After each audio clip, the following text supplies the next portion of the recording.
surveyors, auto body smash repairs, Brookvale aluminium, Chase projects, the Athlete's Foot, Brindle Mall and Warrington Square, Black Label Developments, Benedict Recycling, Blue Dog Signs, Northern Beaches Marine, Fine Apparel, Loomis Imaging, Electronics, Riggs Brookvale, and Best Team. Now don't forget to head to the canteen behind the Northern. Good evening, everybody, and a very warm welcome to round 27 of the NPL New South Wales Men's. The run to the final continues in earnest as Manly United hosts the Marconi Stallions.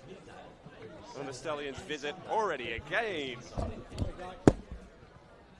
a very good afternoon, ladies and gentlemen, and welcome to Cromer Park for round 27 of NPL New South Wales Men's between your Manly United FC and the Marconi Stallions.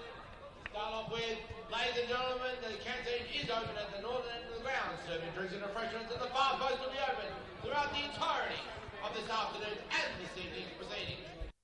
First matchup here is first grade.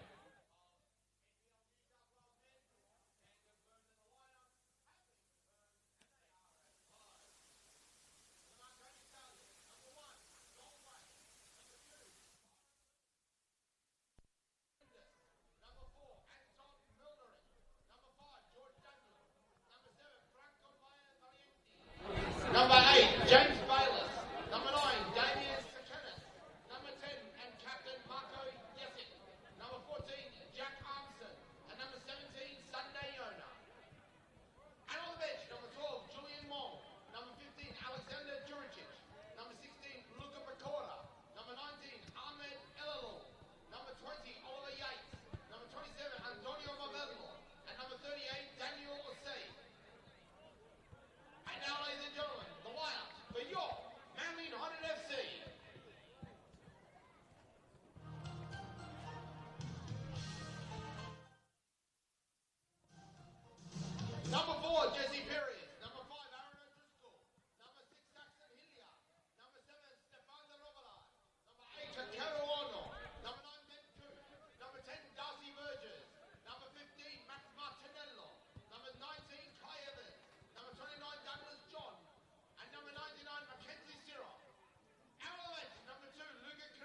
It's time to complete your census. If you...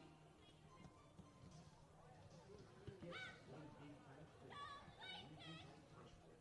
With 20 years of experience and a team of locals, you can feel confident that your money being handled locally and backed by Bendigo Bank. The only one able to make that grassroots connection. Meet Casey and the team at Community Bank Freshwater and find out how you can help the bank that supports you and supports your Manly United FC.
cheering from the sideline.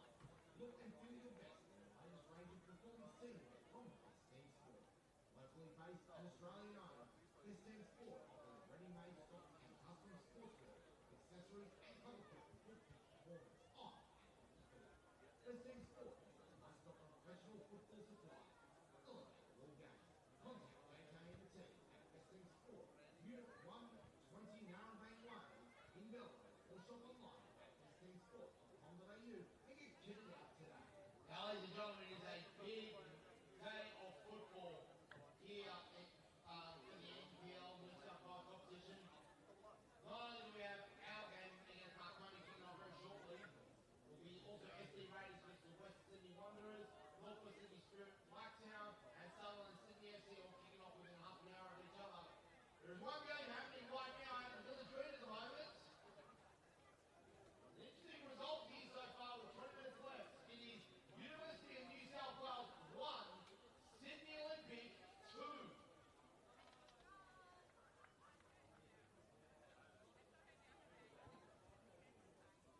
Looking for perfect fit?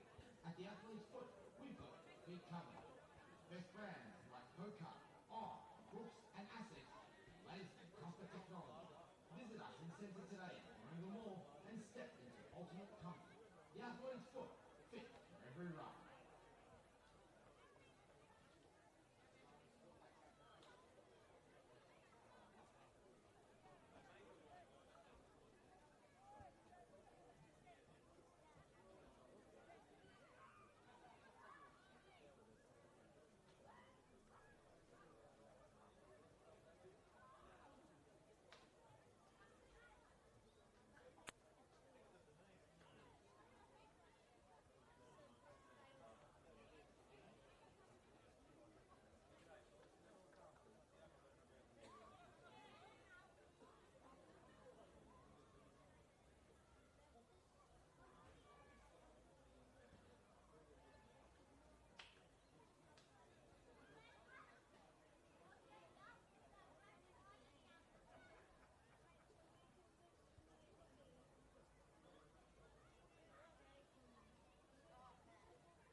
Please welcome the two teams out of the field.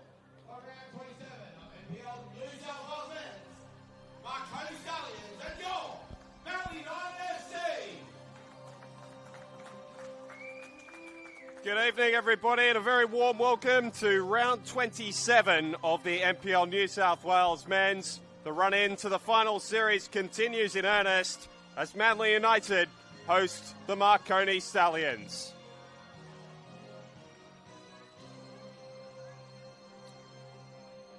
Already a game with increased meaning for the visitors of 3 straight losses and in pursuit of the premiership. Marconi's trip here given added meaning by the announcement this week that this campaign will be the last of head coach Peter Sekenis and assistants Peter Papathis in their tenure.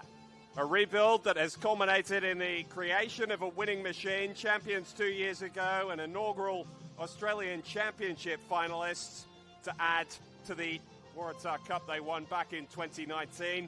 There's still 3 trophies to target before December and their departure. They'll want to go out winners on multiple fronts. And the test continues here on the Northern Beaches today.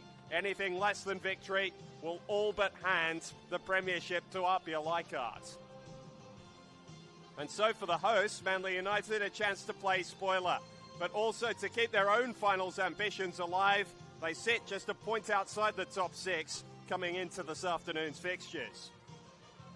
8 games without defeat, and Knezovic's kids have gone from bottom half battlers to one of the form teams in the competition, particularly here at Cromer, where they haven't lost since May.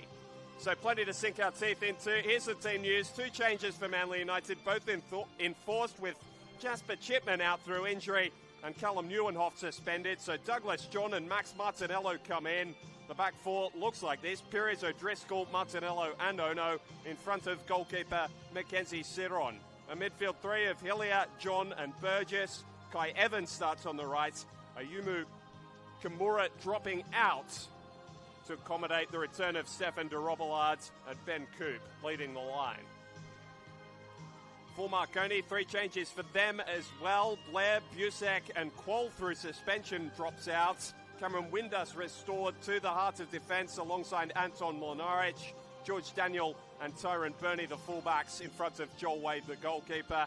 A midfield 4, a little bit of a rejig. Franco Maya and Jack Armson still there. James Bayliss back in to the heart of midfield, replacing Blair. And Sunday Yona getting a rest, starts on the left in place of Mate Busek. Damien Sekenis and Marko Jesic again leading the line.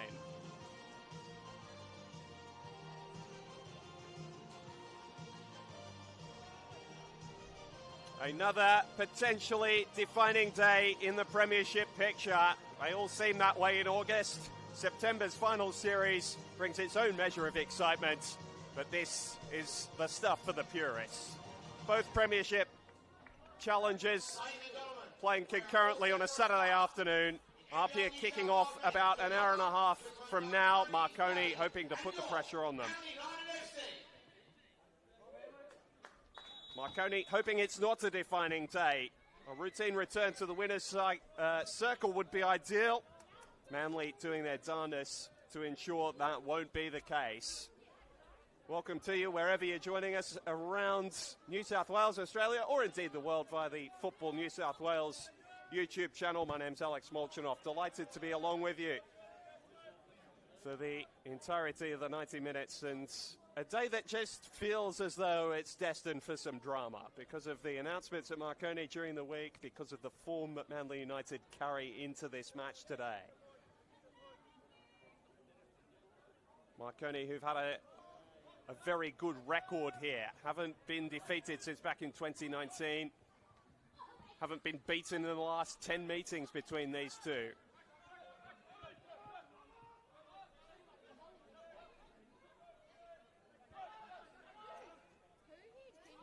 As we say, riding a 3-game losing streak, which hasn't happened for Marconi since 2019. They haven't lost 4 consecutively in league football since that same campaign. It's just their second after winning promotion back to the top tier of New South Wales football.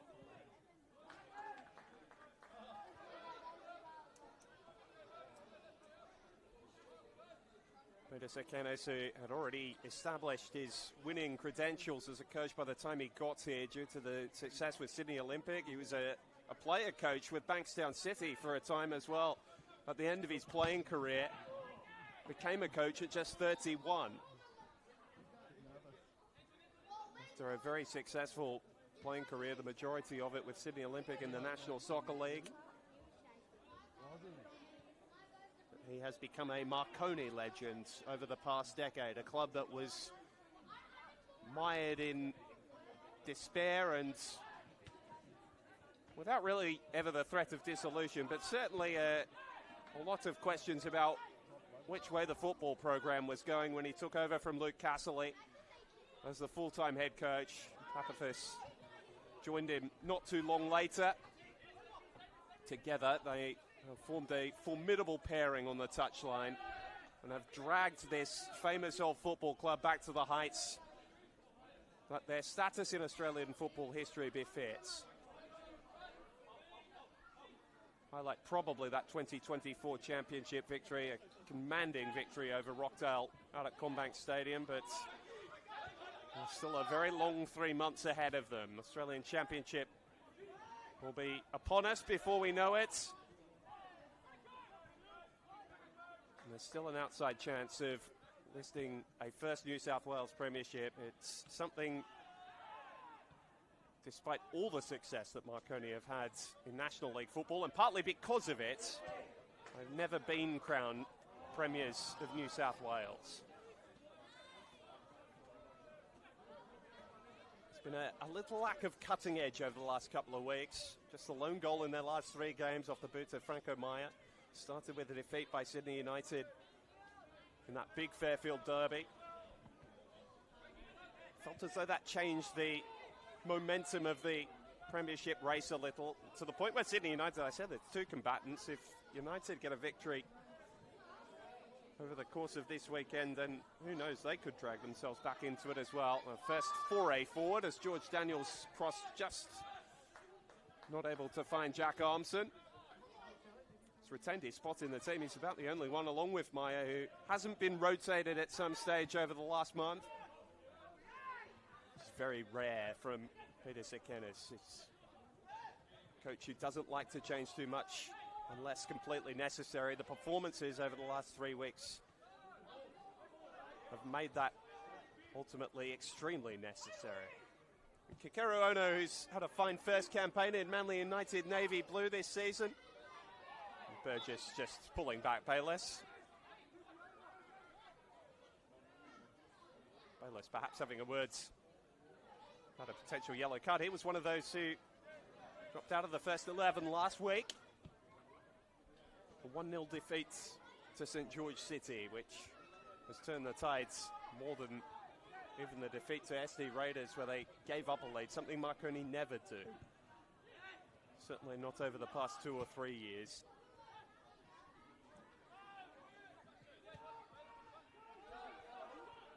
Changes for Manly in their back line today as well. Jasper Chipman under an injury cloud. I tell you what, Damien Sekenis might be, after taking one from very close proximity from United's Irish defender Aaron O'Driscoll, who was just looking to play the ball upfield, and it caught Sekenis flush. Understandably down, and hopefully this is not going to force an early change. Obviously, hopefully Damien's okay to get back up and feeling okay. Doesn't tickle. Take a ball from that distance, and he puts himself about. This is Damien Sekenis to the point where defenders are often finding him a nuisance to deal with. Back to his feet and making his way off the ground under his own steam. So Kenzie Ciron and O'Driscoll will take a drop ball. Ciron's been in fine form, probably the best in the competition since his return from injury. Saw him spend 2 months out. Manly missed him, but they have looked even more stingy defensively with him back between the posts. A little purple patch of form. Dougie John with his first touches. Started 3 consecutive games towards the end of last month.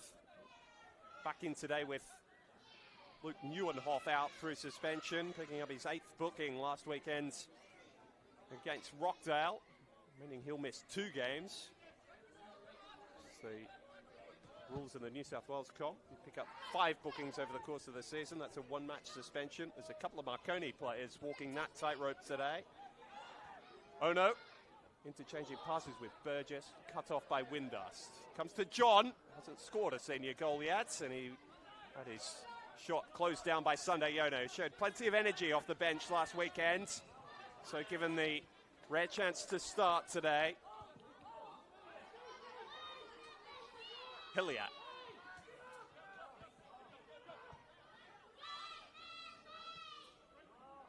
It looks as though he is starting closer to Sekenis than Jesic again. This has been a tactic Marconi have used to accommodate Bayless in the heart of midfield and push Jack Armson further up the pitch. He's seen Jesic flit out to the left.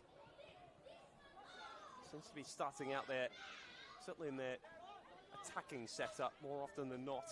Keep an eye on that, the Marconi skipper. Bayless looking for the release of Sekenis, who wasn't best pleased with the service. Understandably so.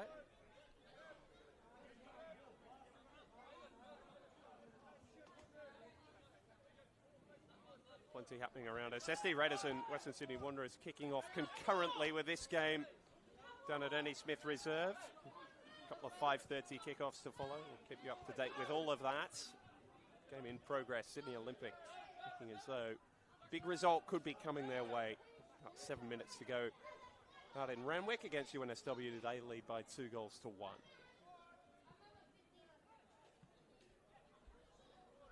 It's going to have big implications down the bottom. As we say, Manly United could still reef themselves back up into the top 6 and unlikely contender for finals football at the start of the season.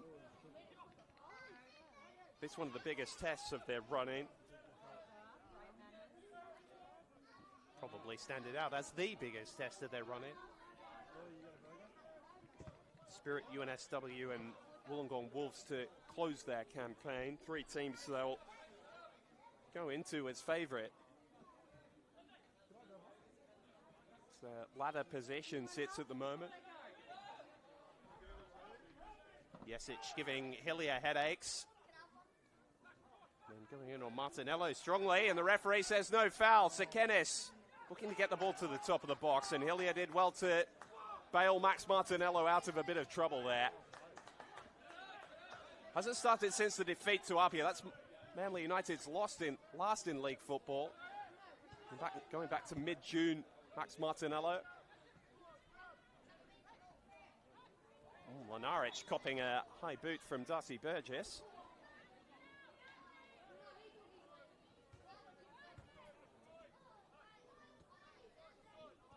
Marconi getting into their strides. Given some headaches in the very opening stages, but they're finding their tempo and their rhythm in possession.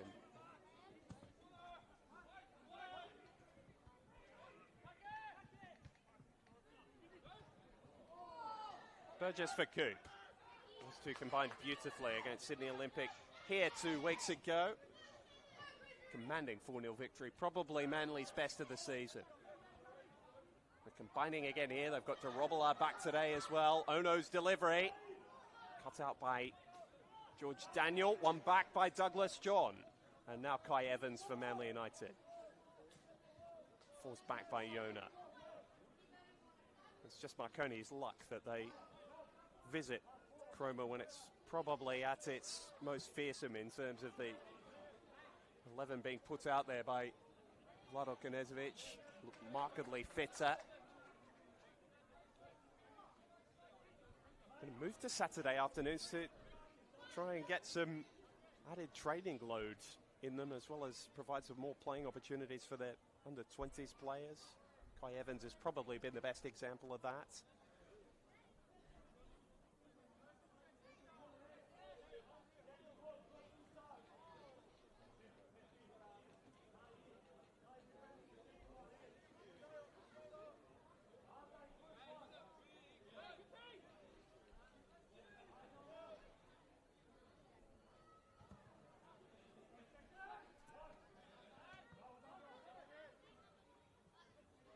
Manly winning the long goal kick in the centre of the pitch. Ball comes to Stefan de Robillard.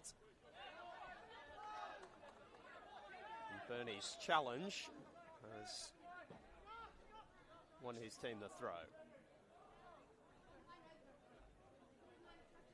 Another great season, Tyrone Burney, the Marconi right back, 24 years of age now. Broke into Blacktown City's team as a youngster. Grand final winning campaign against this opposition. Been a standout for the Stallions over the past couple of seasons, to the points where he's only missed 1 game all season in league football. Cam Windust, who's more often been the fill-in. Ten Qual came back from a bit of a trial stint with the A-League side, the Brisbane Roar, and found himself suspended just a week after coming back. So Windust back into the heart of defence again today. Evans looking to get it. George Daniel. John. Delivery too deep for anyone wearing dark blue. Last scores around the grounds, there has been a goal for Village Green. UNSW 1, Sydney Olympic 3. You mentioned that good record Marconi's had against Manly United.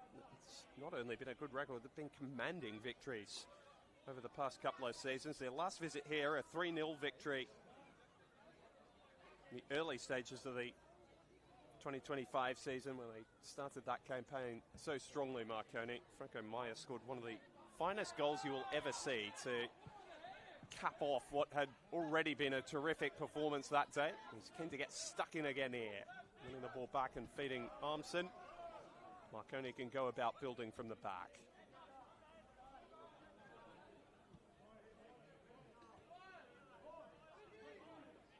Mentioned Windust in his development through Central Coast Mariners Academy. His partner Anton Mlinaric has had A-League men's experience in his young career.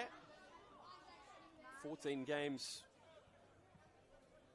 2 or 3 years ago now. There's some thoughts out there that he might be able to find his way back into that competition on the back of his form in this campaign. You see Ben Coop not able to deal with his attention there. Cycling possession through Windust.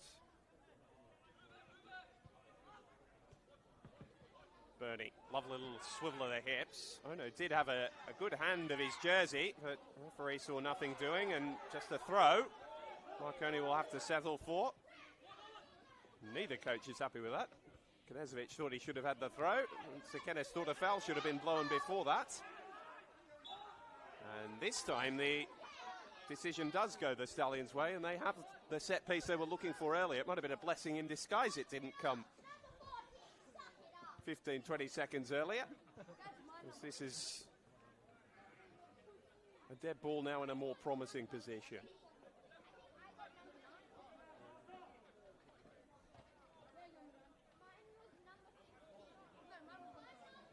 Something they'll be looking to produce a little more consistently than they have over the past 3 weeks.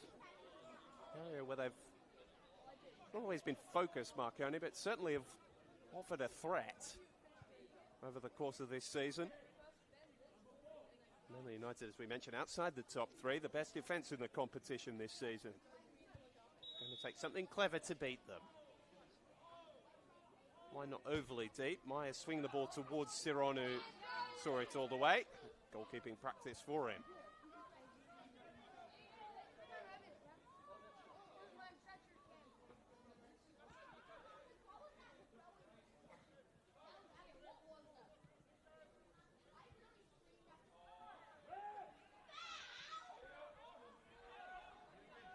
Late whistle, but Evans did eventually get the free kick he was looking for. To his credit, it actually carried on after he'd hit the deck.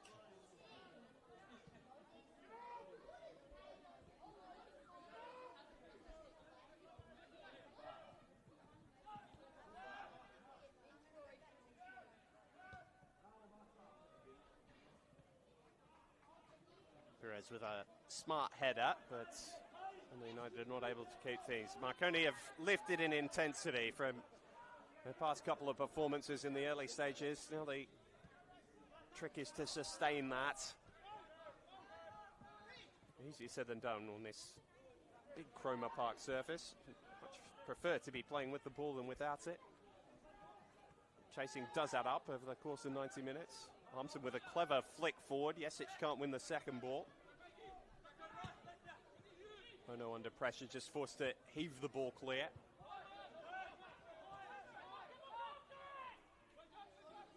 John, clever first touch, and wanted the free kick. Again, the whistle didn't come. Yesic, Yona, heavy first touch. George Daniel with a foray forwards.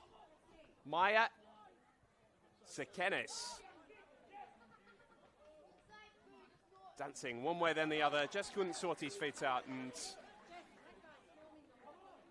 find the delivery that his side was looking for.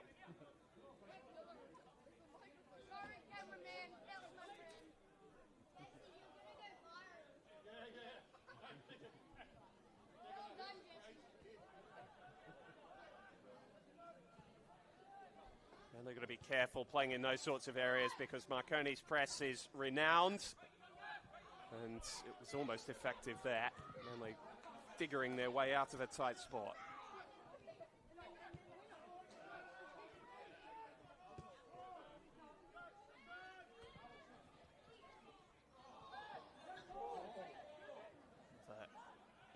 Ball spilling around in there with a 50-50.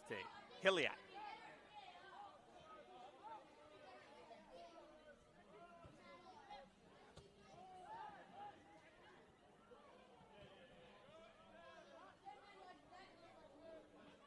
Actually, Marconi looked as though they were finding their rhythm a short time ago, but they've been opened up here by the straight ball. And Evans is bearing down on goal. Kai Evans!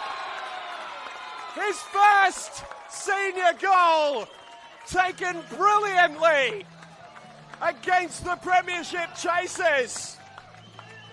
And Manly strike another big blow to Marconi's title ambitions.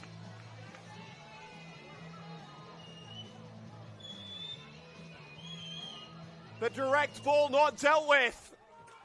Goal to Manly And United. the 18-year-old Kai Evans. Ladies and gentlemen, his first senior goal, number 19, Kai Evans. And the right-footed player was smart enough to take it inside on his left foot. Slide the ball past Joel Wade. And a healthy home crowds have found their voices early.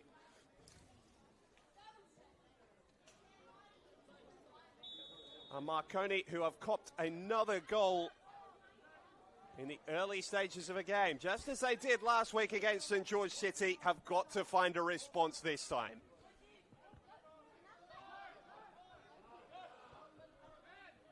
Or it will be championship chasers only come the end of the year.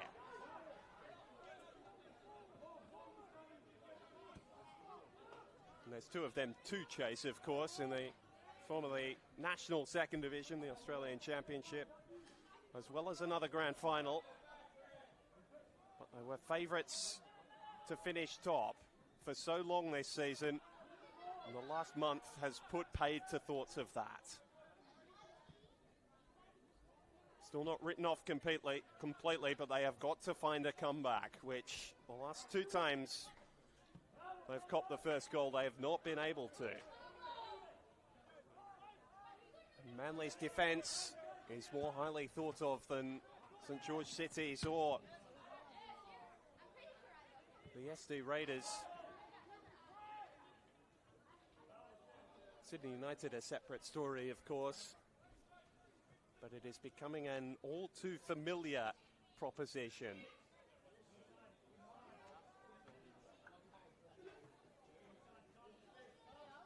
For the Brains Trust on their bench and for the Stallions' support.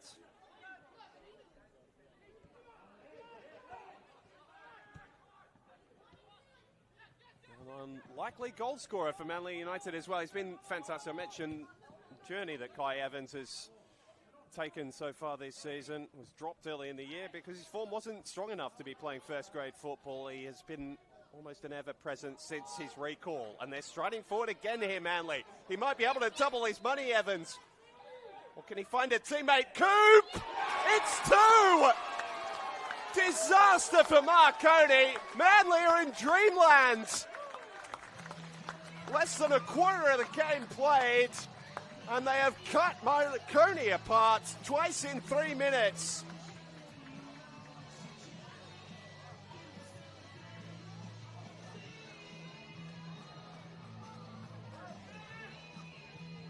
It's beyond shell shock. It is a team that have lost their confidence. A team looking at one another, hoping someone else comes up with the answer. At the moment, Manly providing too tricky a test. Ben Coop's fourth of the year. He's found a rich vein of form. 2 against Olympic here 2 weeks ago. And Evans has a goal and an assist. He is wreaking havoc down Marconi's left, Manly's right. And that might end up being the story of the night. The Stallions' task just got doubly difficult.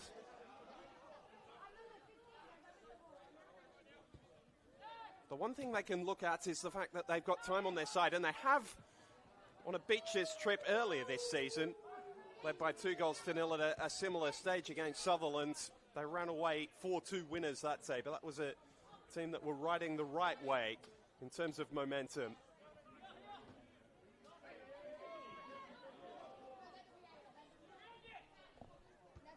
this Stallion side over the last month has been sucked into a vortex of discontent. Darcy Burgess winning his side a free kick to get them going forward.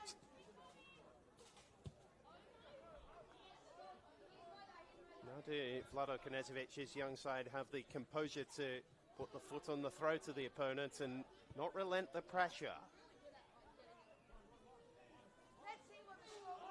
Can sometimes be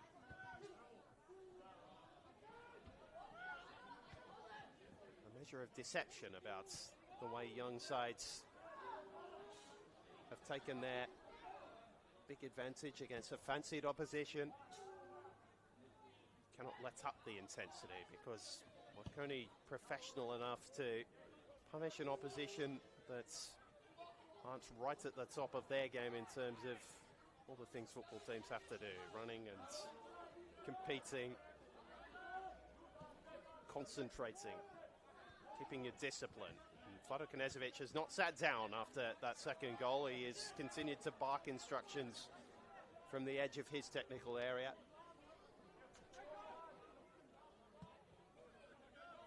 Myers' ball looking for Sekenis, who rode the attention of Ono initially and is happy to get up close and personal.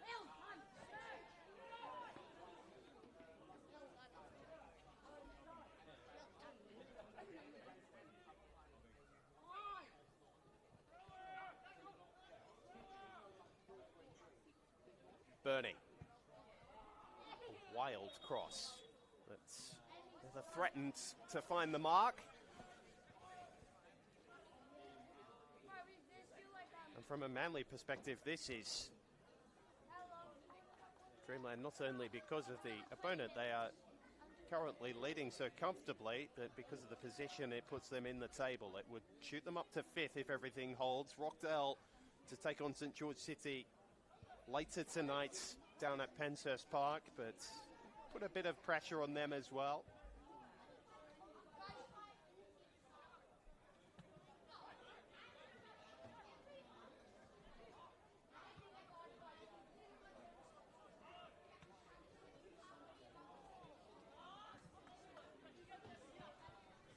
Sydney FC, who are the other team ahead of them going into tonight, travelling to Seymour Shore to take on that very tough test that have become the Sutherland Sharks under David Perkovich this season.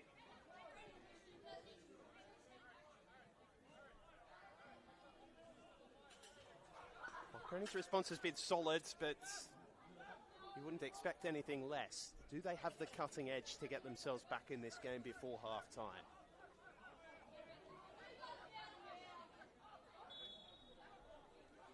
Meyer trying to find the telling delivery. Right towards the front post, down as far as Armson. Strike lacks the required venom and direction.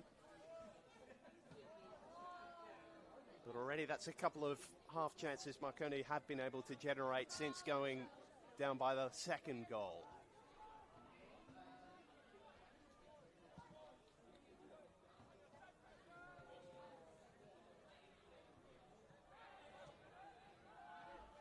The more concerning thing for Sekenis might be the way Marconi are losing a lot of those initial balls through the centre of the pitch like that. But George Daniel took up the attack and was dragged back as Jesse Perez tried to dispossess him. And perhaps building pressure from set pieces is the way forward. 27 and a half minutes of this game has raced by.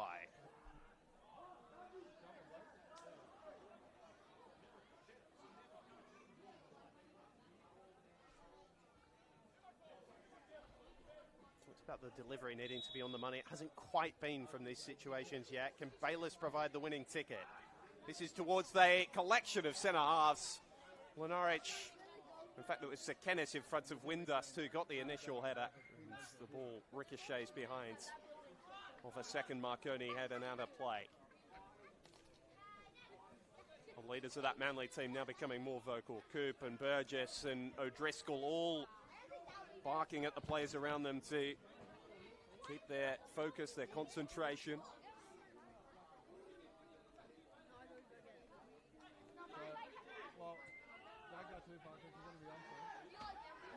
Jesic found a goal here. Back when they were chasing silverware in 2024 with one of the best free kicks you'll see.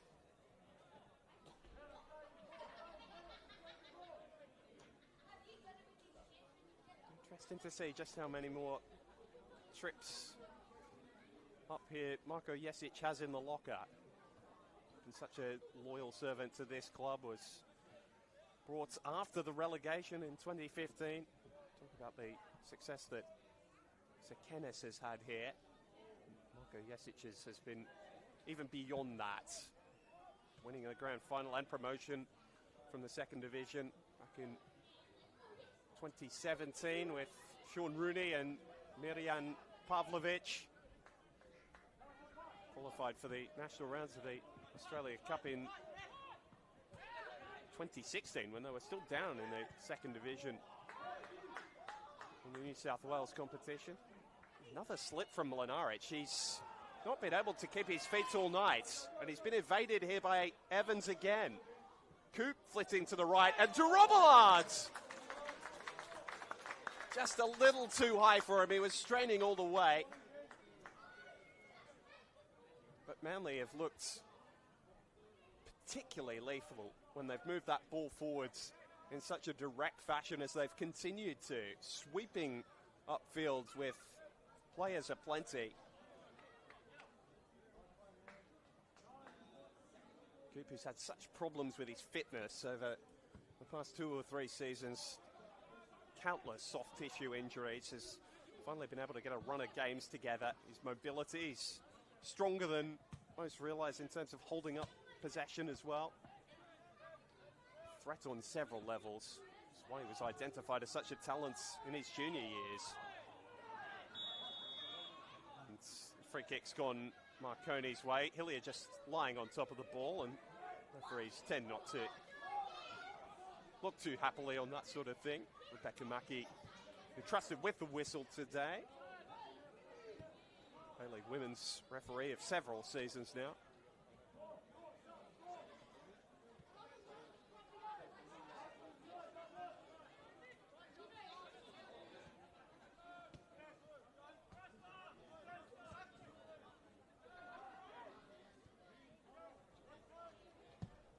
Maya, who loves these long switches from deep positions on the right, and forces Pires, the Manly United skipper, into action.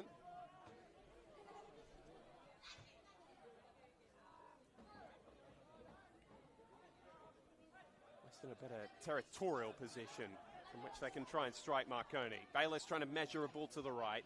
Cut out by Ono. Taken down by De Robillard, and Manly United are out. Burgess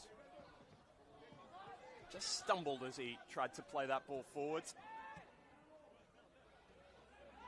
Cut out could have been another very promising counter. Here is again meeting Yona in the air and then seeing off his attention to win the throw.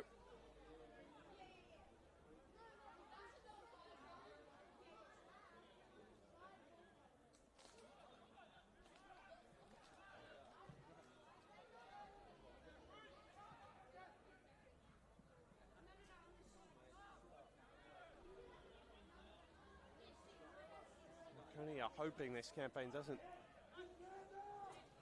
match the recent run of Nearly's in terms of premiership chases. A couple of years ago in 2024, they took Rockdale right to the wire and accrued a points tally that in most campaigns will win you the premiership, but beaten by Blacktown the second last game of the season at Marconi Stadium to end their dream there. Last season, a series of injuries to their centre-backs, Mlinaric, Windust, both spending time out. Bayliss, and flag is up. It's a nice piece of interplay. That was better from the visitors. Sekenes and Bayliss linking up down the left-hand side of the attack. Trying to put pressure on Pires, who is such a ferocious tackler, but There's only so much even he can deal with.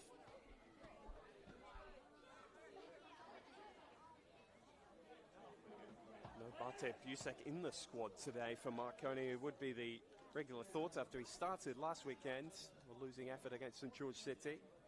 Ahmed El Helou, who's looked very good in his few stints since coming to the club, all been off the bench.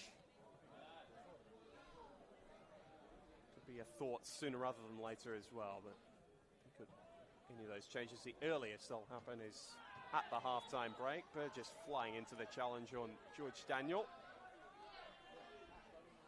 Does seem to be a concerted effort from Manly. Every time Marconi win the ball back and look to go forward quickly, the player is stepping across and ensuring they can't get into any sort of attacking rhythm.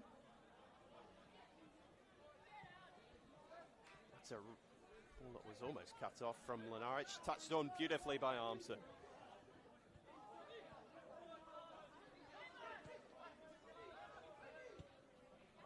Seen a lot of this from Marconi. Need to find the cutting ball forward. Can Sunday Yona provide a cutting run? He's got Daniel outside him. Comes infield to Armson. Brave header from O'Driscoll, but it didn't clear the danger. Now it's Martinello's turn. Flying across. Armson still trying to keep the attack alive. And there's a shot from Tyrone Burney. Straight into the gloves of Mackenzie Suron, who's had to be attentive, but hasn't been forced into anything spectacular to this point.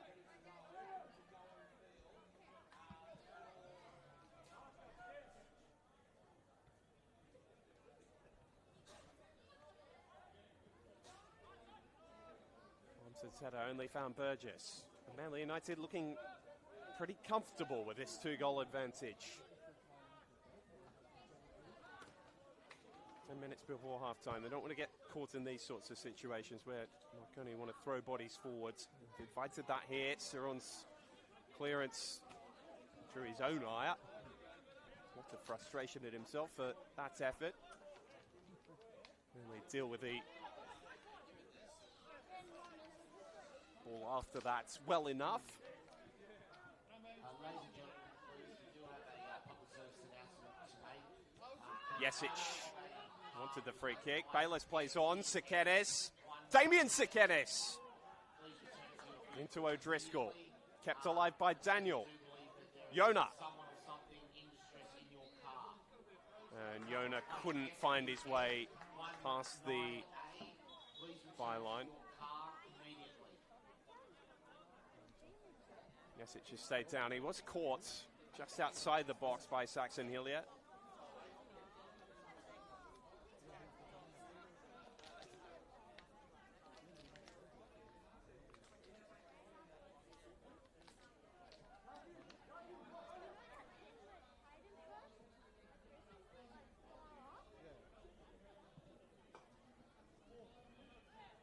Manly's last victory against Marconi was here at this ground. It was all the way back in 2019, a 1-0 win. Charles Mendy, the lone goal scorer that day.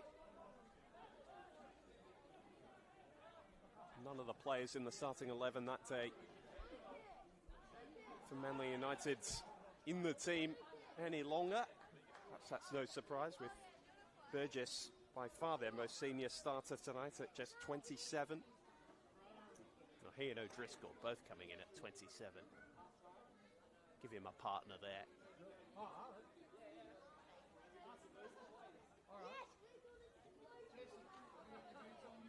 Kind of Marconi, they've only got the one older than that out there tonight, and that, of course, is Marko Jesic, who, funnily enough, is the only Marconi player remaining from that evening.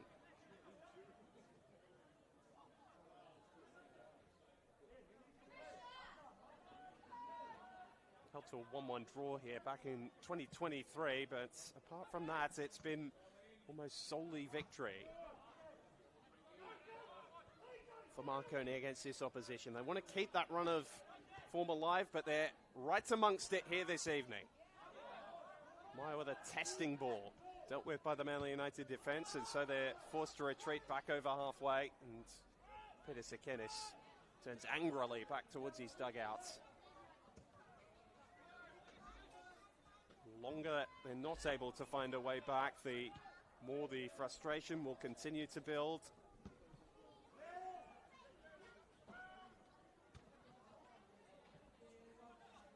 Jasic's flick on, and there's a belated willing runner in Maya.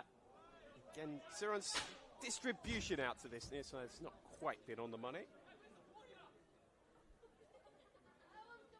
don't know if you heard that bit of commentary from Cameron Windust out on the field, but I want those balls being brought back as quickly as possible. Most of the Manly United ball kids seem to have dissipated conveniently. Jasic for Bernie. He's got the talent to beat players in that position one-on-one. He's got past John. He can't navigate. Oh no.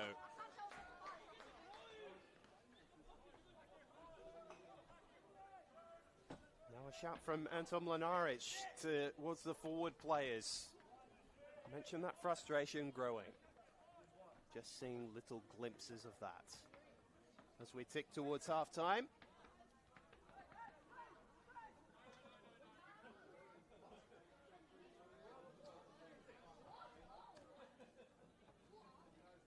Those three concurrent games in progress. SD Raiders taking on the Western Sydney Wanderers. They're goalless through just over half an hour there. Spirit and Blacktown have just kicked off at Christie Park, as have Sutherland and Sydney FC down at Seymour Shore. You'll find all those games in the highlights after the round is complete, where you found this one, the Football New South Wales YouTube channel. A reminder as well to go and visit our socials. Trophies start to be handed out. Blacktown Spartans winning their promotion to this division of football for the first time in a decade last night. Commanding victory out at Blacktown Football Park, and they have really gapped the rest of the competition in the second division this season.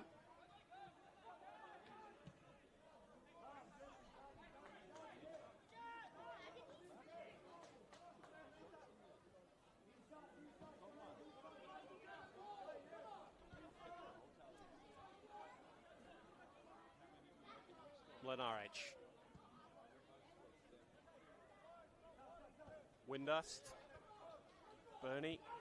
Be very surprised to see the statos now. They put together those passing networks. I don't think there'll be a much thicker line than the one between Mlinaric and Windust, and that might be a bit of a concern for Marconi as well.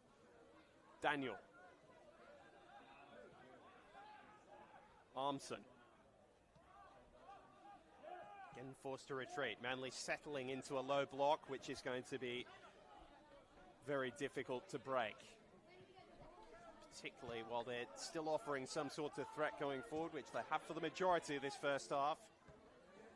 No, Driscoll happy to follow Jasic into midfield. John Brave. Only his fourth first grade start tonight.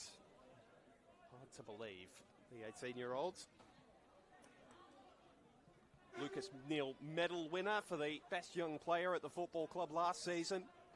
In his debut this year under Vlado Knezovic, who's been a fan of his work. He's been beaten to the ball here. Armson not able to feed Sikenis. Mlinaric heading the ball forwards again. Yona. Daniel. Who can he find? Sikenis on the turn. Easily fielded by Siron. But they are having most joy down that flank, Marconi, when Yona and Daniel and Sikenis are all combining with a helping hand from Armson. That's when they seem to be generating the best of the opportunities that they have created in this first half. In the shadows of half-time, those have been few and far between, and they are looking as ropey as they have all year at the back.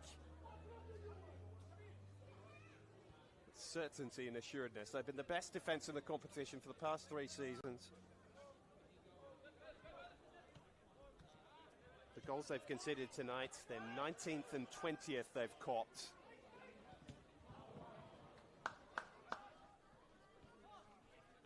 So we are into a 27th game of the league campaign.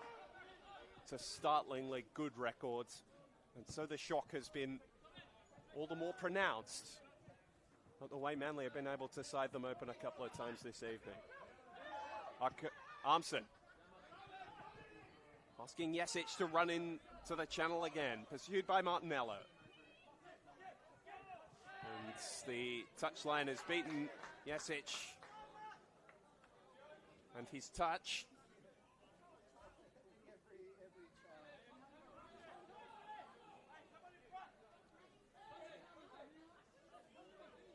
Just about a minute of regular time to play, plus whatever is added on by our fourth official, Oscar Stewart. And there's going to be a real heart-to-heart had in the Marconi sheds. A defining 45 minutes coming up. And they look as though they're going to begin it from 2 goals behind. Manly United have dealt with the physicality and the franticness, it must be said, of this game better than their opposition so far. There's been a lot of that coming together off the ball. Sekenis just dispatching Martinello and then pursuing O'Driscoll, who managed to deal with the ball.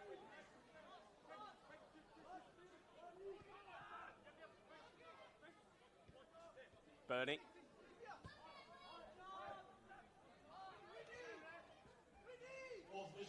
Two minutes to be added on at the end of this first half. Passes like that not coming off.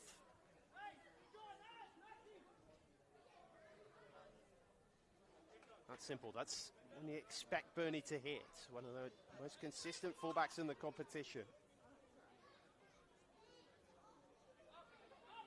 But it's about character and courage as much as it is about technique and precision now for Marconi. How deep are you willing to dig into your reserves when it looks as though hope of Premiership glory is lost? Even a draw really won't do for them this evening because they need to close the gap to Apia. Well, heavy favourites going into their game tonight with bottom of the table St George FC at Barton Park. Of course, funnier things have happened. This is the reason we play the games, but even giving up another 2 points to the team chasing the title would leave them right on the brink heading into the final 3 games of the season. It would mean Apia need to almost certainly lose all their 3 remaining games, and that in itself is very unlikely.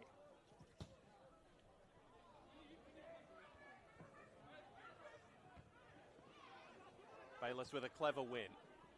His ball forwards was lacking as Yona had set off expecting the ball over the top, and so Pires can just amble forward. And Manly United can try and see out the remaining seconds until half time.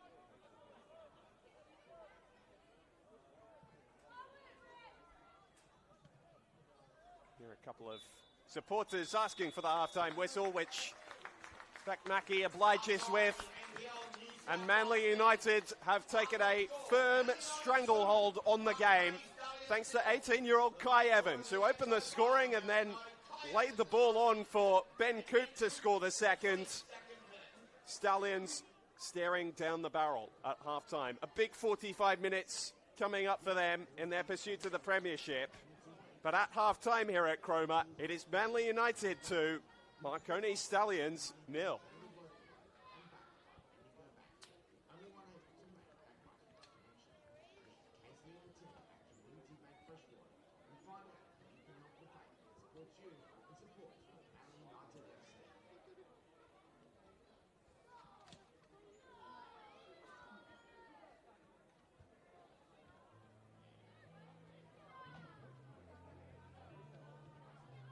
Good touch by Cameron to bring that down, and now thinks about the early cross. It might fall for Awan Lawal, and you simply cannot give him those sort of opportunities.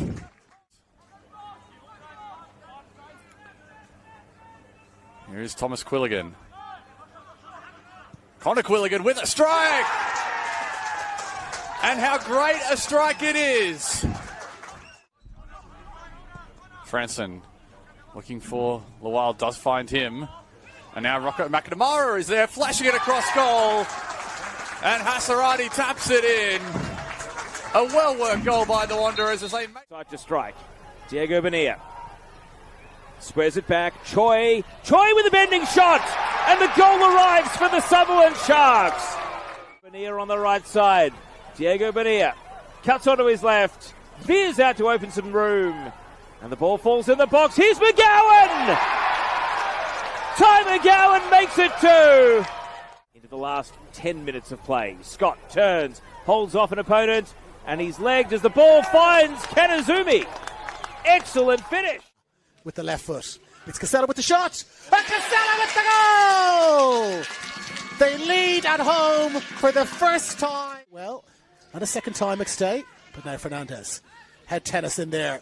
Marcic flicks it. Is there a chance? Is there a goal? No flag. There is the equaliser. The free kick was floated in. It ricocheted around inside the box and eventually fell. Takes a touch and he slips. There's been a chip from Evan Souris. Chance for us to Raiders. A great save. Not cleared away. It's come back inside. Marcic with the goal. Marcic with the goal. Goalkeeper. He's picked it up and bowled it out. And now Skataric. Skataric shaping for the shot. Oh, it is a goal. It went through the net. It's 2-2. Everett calling for it back inside. Q Shore chooses to float it in. Marcic is there. Still haven't cleared it. Dinked up to the back post. And it's headed and it's in. They've got themselves a third goal. It's Jakob Malbasa. Back in from Coco. And it's in the back of the net. Farah Coco with a spectacular effort.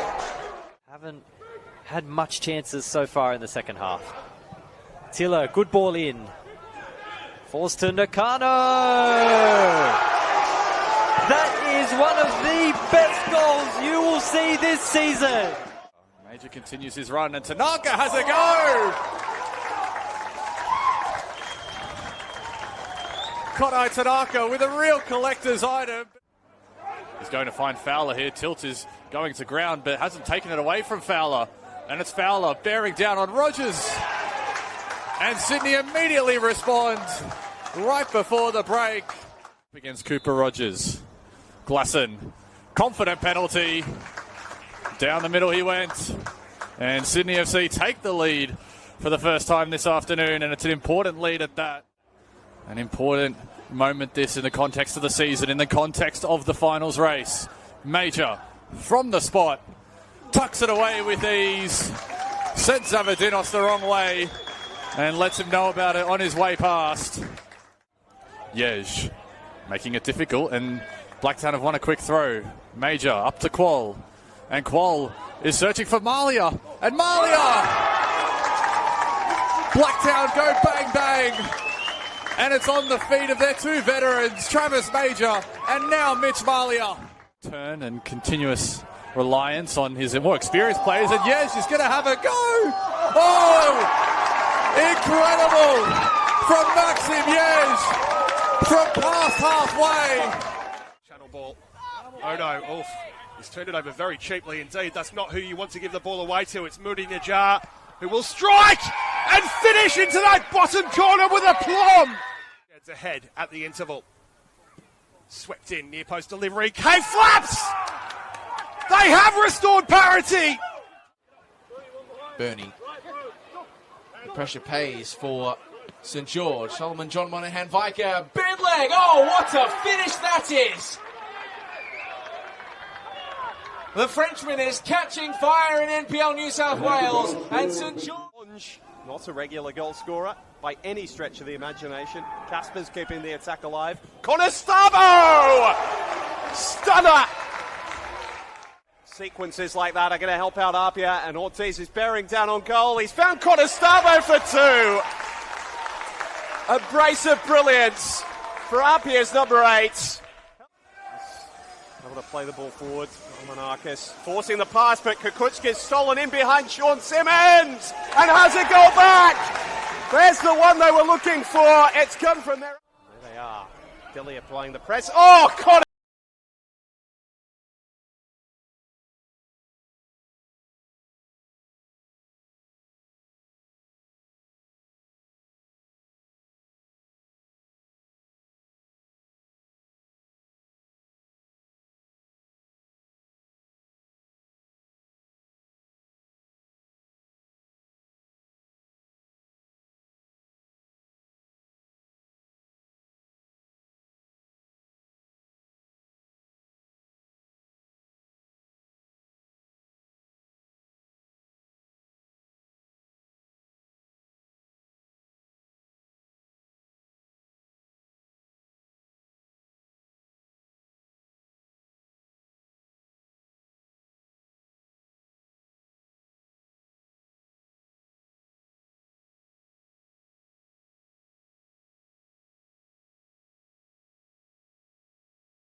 First off, the next week here on Saturday will be the last home game for Manly United men's in NPL New South Wales. They'll be playing Northwest Sydney Spirit, so make sure you join us next week.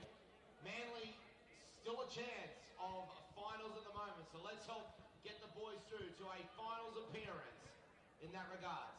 For the women's, they'll be playing here tomorrow for their second last home game of the season.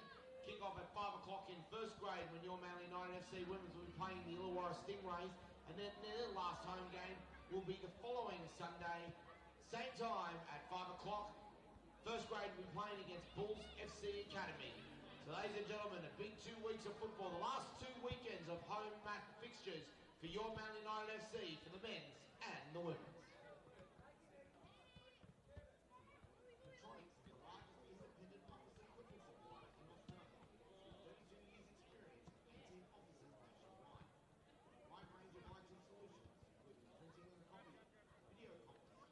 Furniture, display technology and business supplies, they will ensure that your IT and business requirements are met, ensuring maximum comfort for your business with minimal downtime. Check them out at electronics.com.au or give them a call 300 207 122 and do your business with Electronics, proud supporters of your Manly United FC.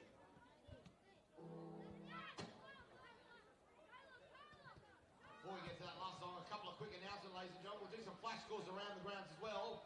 Half time in the game between SD Raiders and the Western Sydney Wanderers. It is currently SD Raiders 1, Western Sydney Wanderers 0.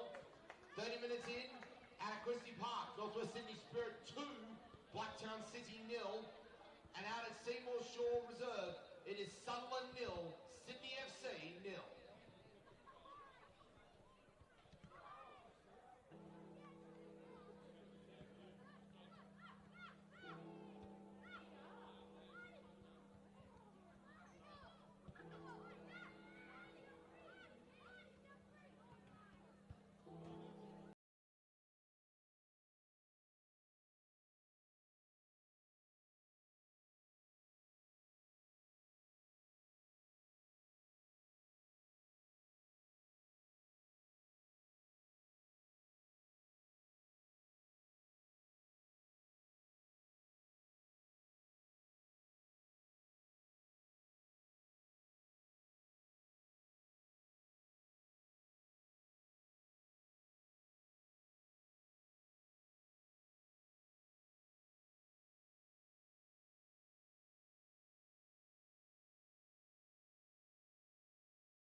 For their first win in 3 games.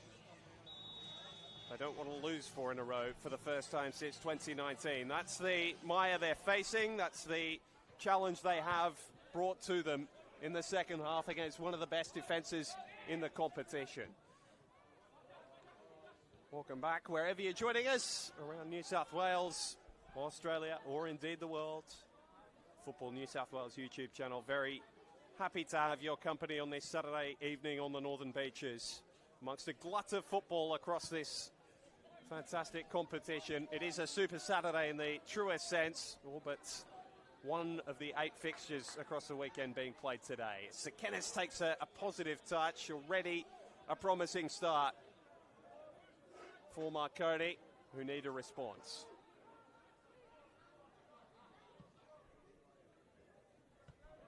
There's an attempt in the body language and the voices of the players, but you could tell frustration had set in by the end of the opening 45 minutes. A break, certainly I think what the doctor ordered. Have come from 2 goals behind already once this season, away at Seymour Shore against Sutherland. Not only did they win that game, they won it by 4 goals to 2, but they had found an opener of their own before half-time on that occasion. It's going to take a titanic turnaround, and one which may be writ large in their history, if they're able to do it and keep their chances of finishing top of the table alive. It's a secondary thought now that they need to hold off Sydney United as well and make sure they're not playing a midweek elimination final at the start of that knockout series. George Daniel is brought down by Evans, the hero of the first half for Manly United, scoring his first senior goal at 18 years of age. Forrest Kalani Jr., been with Manly in their system since under 10, so true homegrown talent. Scored a cup goal earlier in the season against Mount Annan, but in the NPL, his first strike at a very important time.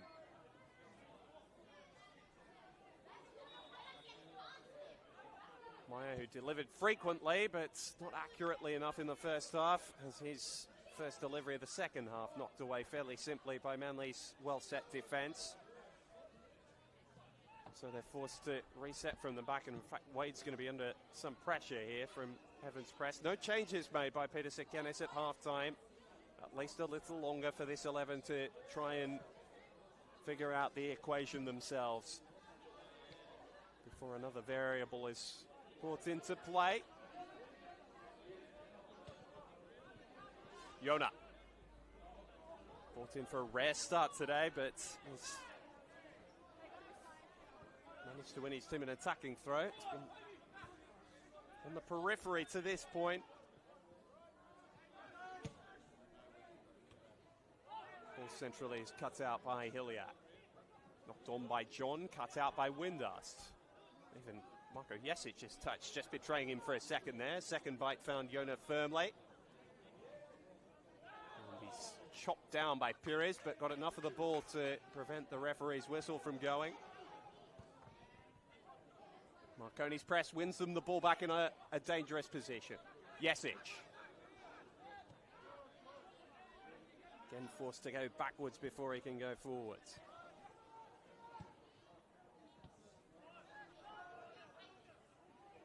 John trying to turn out of trouble.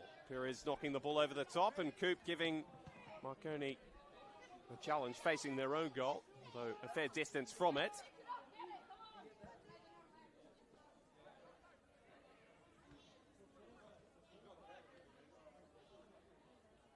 Maya, Uruguayan-born winger for Marconi. His third campaign with the club.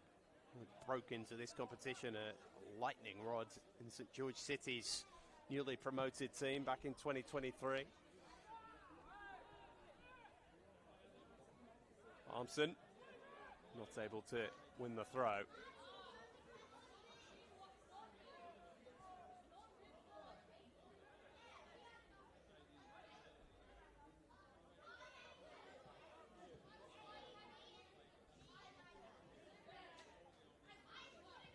John. Cut out by Daniel. Monaric is going to take matters into his own hands and have a run forwards here. Marconi centre half. Feeds Yona. Blocked by Perez, who saw him shaping to shoot and made sure his body was in position to block. Maya might have a crack now.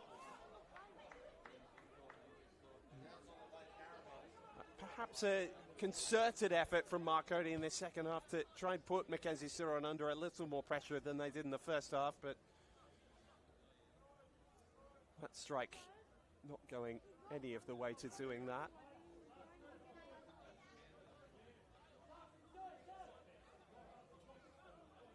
After Manly had taken the 2-goal lead, there was a lot of play like that from Marconi, where they're trying to work the ball around the edge of Manly's box without really getting into it too many times. The press, we know, is a fruitful way to goal for them. Certainly to make sure they have as much of the ball as possible. Daniel. Again, Yona trying to cut inside. This time he's got the better of Pires. And he could get into a crossing position. Two Manly defenders with him. Jesic lets the ball run for Bayless! Super save from Ciron. Flying away to his left. We spoke of the purple patch of form he's been in. And there is the first real evidence tonight of that. Tipped the ball around his post beautifully. But that's promising for the visitors. The sort of response they needed out of half-time. And now there's a crowd in the 6-yard area as Maya's ball finds Jesic, who kept it in play. Or did he? No. Chloe Gray, the assistant on the far side, flagging that the ball had gone behind. Marco Jesic is not in agreement. And he wouldn't be.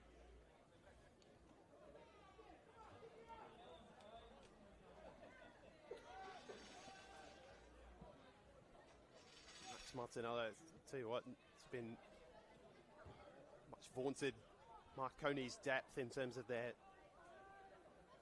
depth of central defenders. Unfortunately, they've not been able to come up trumps tonight, but for Manly to have Chipman and Neuenhoff have, for the majority of the season, partnered O'Driscoll in the heart of defence out tonight, and be able to draft in someone like Max Martinello has stood up to the task.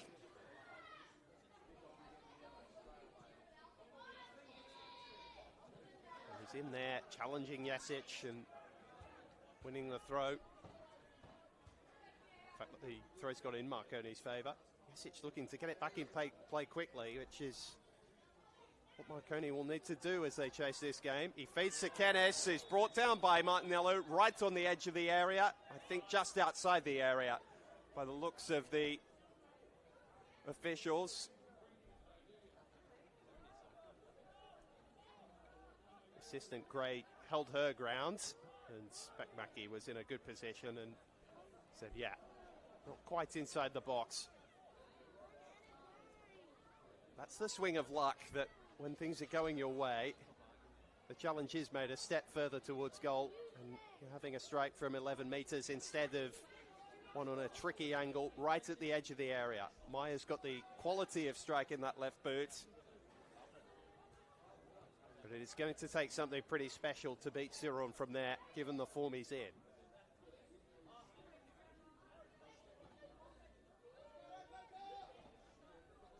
Bernie and Maya are the two-man committee. Bayless and Sekenes have taken up interesting positions at the edge of the box. You think Maya will want to take this himself. Poised, and he does find Bayless at the top of the box. And then Jesic sweeps the ball home, and Marconi are alive. A slice of fortune, but an opportunistic finish from their skipper. You'd expect nothing less. His 9th of the league season, I doubt any has been as important as that. A lifeline for Marconi.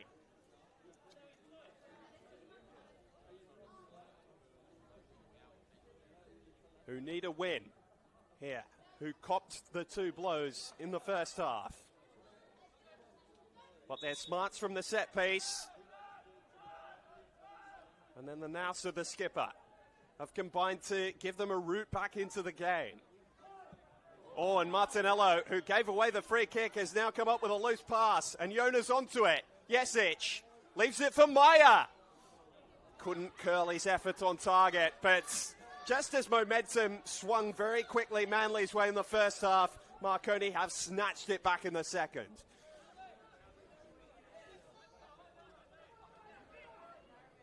Oh, we've got a contest.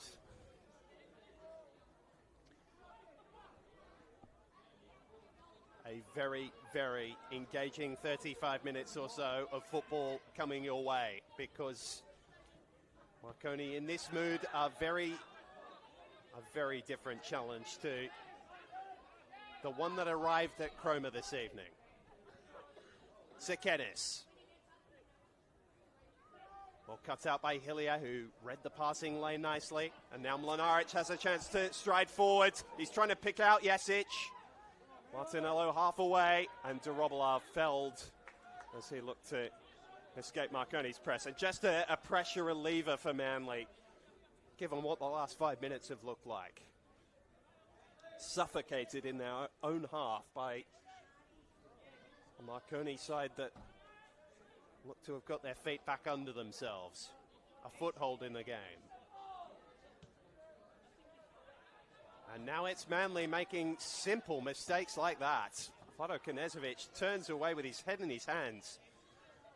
His experienced Irish centre-back, Aaron O'Driscoll, don't see him come up with pieces of play like that too often. Both he and Martinello with little wobbles. And Bernie looking to punish them from right full back. He couldn't quite link up with Jesic, although his press kept the ball in play.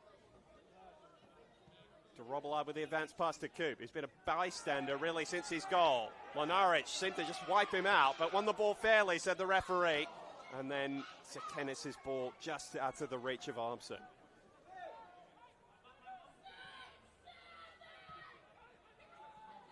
And now Manly playing through the press this time with Burgess. And a clever touch from Dorobolov. Coop has to do the running again. Mlinaric back to tidy up this time. Both goalkeepers have had trouble with their distribution tonight. Wade really not getting the purchase on that he was wanting. Bernie turning and clearing in the one motion. And Sekenis clever enough to knock it down for Maya. Striding through midfield. This will bring bad flashbacks for Manly United. Maya. One for Jona. His first start of the season, Sunday, Jona can't find even a meaningful strike. Well, closed off by the Manly defence. But there are ominous signs brewing in the distance. The top six spot on the line for the hosts tonight. They hold that position with this goal advantage. And Dorobolov's come from an onside position here, an awkward one for Wade. He did very well to sweep it up and keep the ball in play. And finds Jesic all in the same motion. And then Ono's handball gives Marconi a route into Manly's half, just to try and set up camp again. Jesic, who wanted to take the ball quickly. The ball still rolling. So we'll be pulled back there.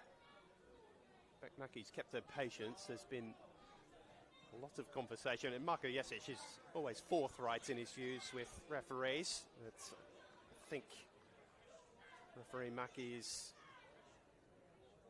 getting close to the end of her tether in terms of the conversation. Show the cheese! Maya.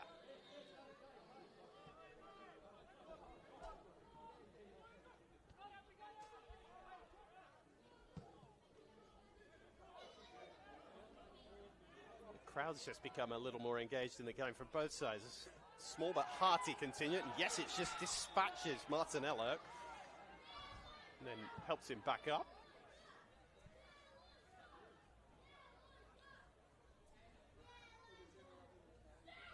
It's going to call Max Martinello the youngster. He's not really that anymore. He's 22.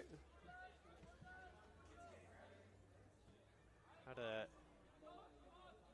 long route back from the dramatic and pretty horrific injury he suffered here against the Central Coast Mariners. Would have been 4 years ago now. little bit less than that. It's been good to see him getting consistent first team minutes at different stages of the season. Mlinaric and Daniel into another real muddle between them, and Daniel comes away with the football, but under plenty of pressure from Evans. Marconi worked their way out of that little misunderstanding. Just been several uncharacteristic mistakes in the back line from Marconi throughout the night.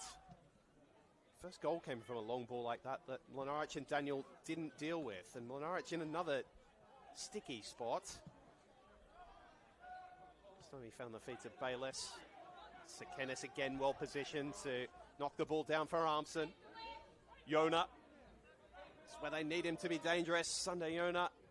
O'Driscoll sweeping up. Evans well positioned to play release with Dougie John. Manly will be happy with passages of play like that. Just under half an hour left to go. 2 goals that Manly scored in the space of 3 minutes. 19 minutes on the clock when Kai Evans opened the scoring with his first NPL goal. And he laid on a second for Ben Coop on 22. And Saxon Hillier is the first player to have his name taken tonight. 7th booking of the season, so he's getting a little close to a suspension.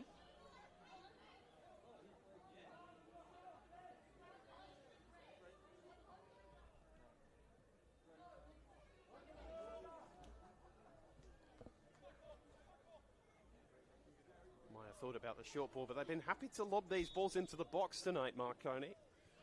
Not too much success. Maya has another crack, and Jesic, well, he wasn't onside. The flag was up. He wasn't to know that and wasn't able to steer the ball on target.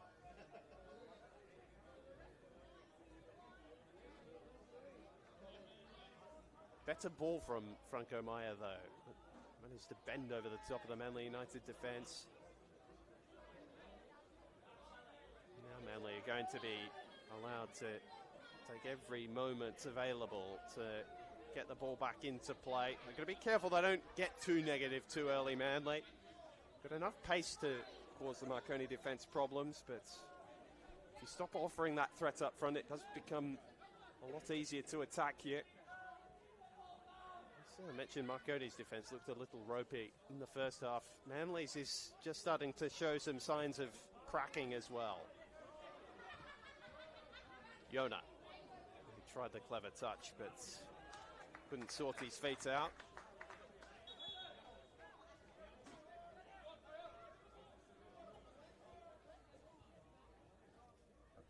Both sets of substitutes for both sets of coaching staffs down warming up.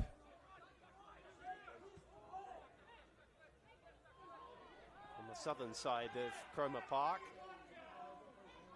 Armson for Burney. Advantage play by the referee. The delivery is dangerous. Jesic ducking to try and nod the ball on target. O'Driscoll's frame in the way. Coop with a cool first touch and a gorgeous layoff for Douglas John. His release for Evans is right on the money. He's got one already tonight, Kai Evans. His touch takes him a little wide. And now there's retreating Sky Blue to cut him off. Burgess providing the support. Swarmed back in numbers, Marconi. Damien Sekenis working hard to put the pressure on Pires after retreating to slow the initial attack. Martinello trying to send it back out to that side. Cut off by Bayless. Awkward for Pires. And now taken down by Jesic. Vlado Knezovic now looking the more stressed of the two coaches.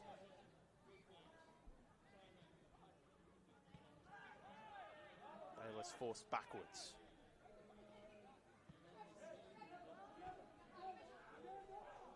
Mlinaric goes route one.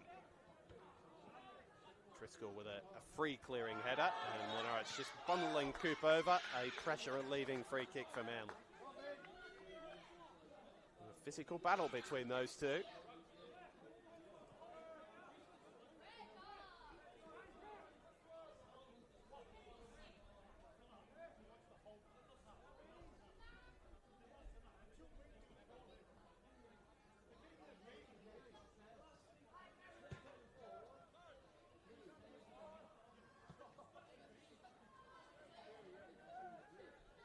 precious time being eaten away now by Manly having possession. In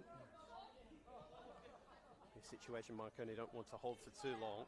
And they have looked more precise with the ball, and they're helped by another whistle from referee Mackie.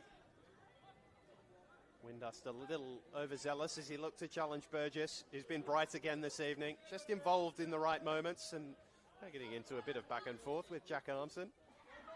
He's not known as a fiery character.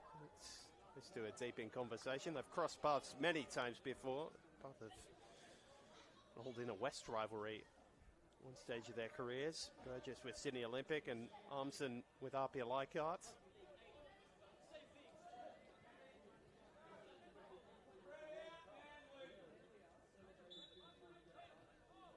Manly to give Marconi a taste of their own medicine, just bombing the ball into the box. So O'Driscoll got highest. He rose above George Daniel. Pretty simple piece of goalkeeping for Joel Wades, but a test nonetheless. Quarter of the game left to play. Marconi had the momentum early in this second half. They've held it for the majority, but just allowing Manly to try and wrestle the pendulum back in their favour. I guess you'd swing a pendulum, wouldn't you?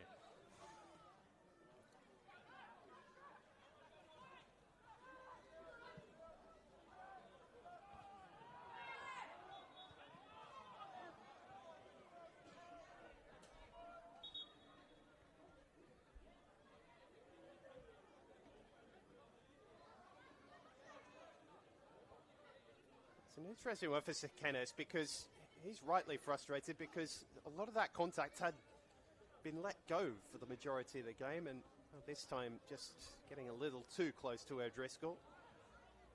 And the whistle goes.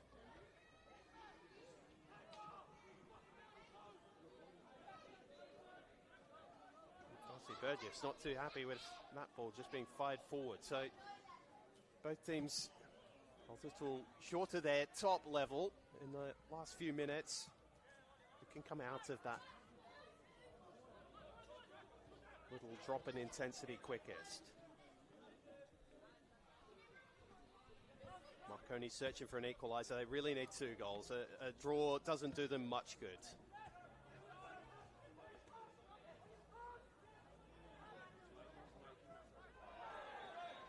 Fouling Hillier as he looked to turn out of trouble.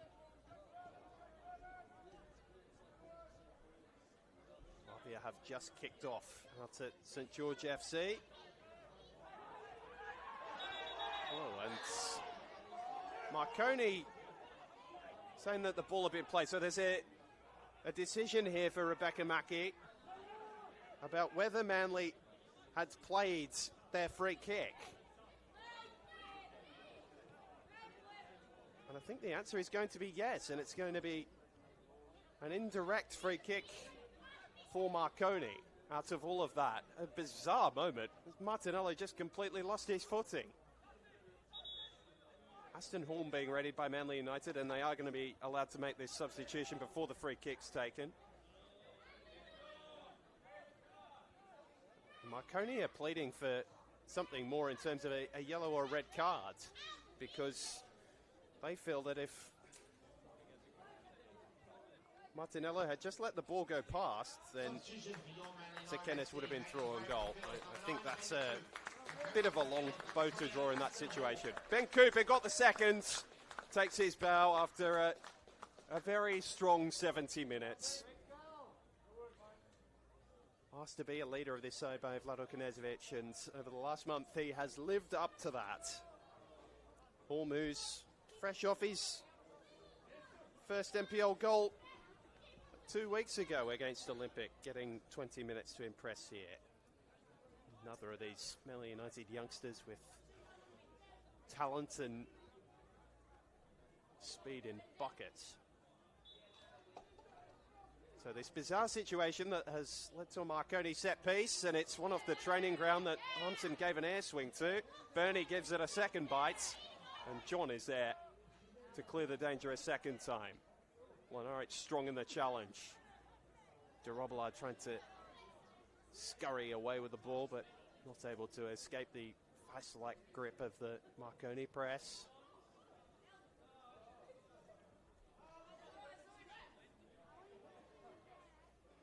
"20 minutes to find 2 goals for the visitors and keep their premiership push alive."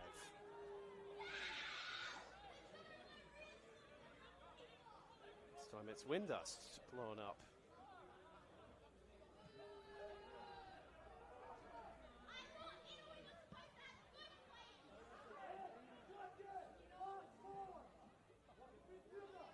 A misjudgment in the air. The ball's flying further tonight. It's a cool evening on the northern beaches, but that's a little warmer than it's been over the course of this week.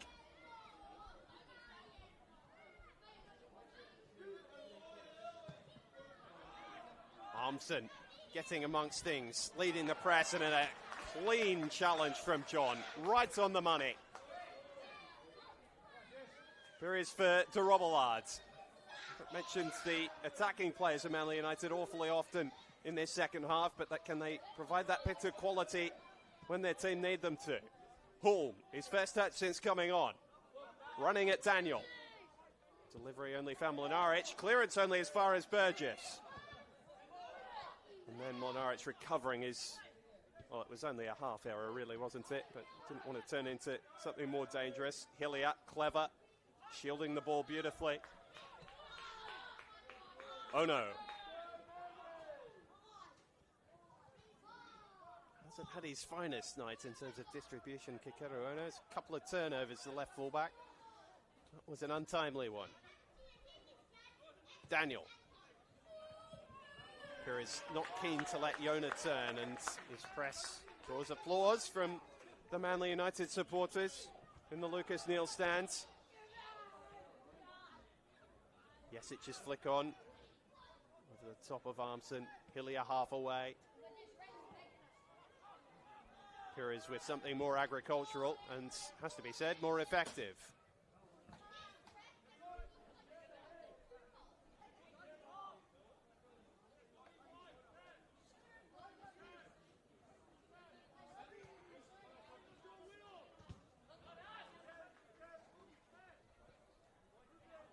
Can Marconi discover the intensity that gave them the route back into this game at the start of the half? Clumsy challenge from John.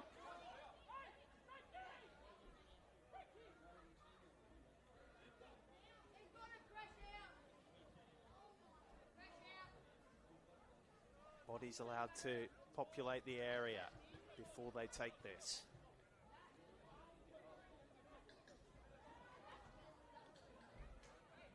The second half that flew out of the blocks has just hit this very tense holding pattern. So much on the line for both these teams. Bayliss with too much depth. Catching practice for Siron. Made one very impressive save before the goal. It's been steady since. Manly just with more numbers going forward at the moment. Hulme.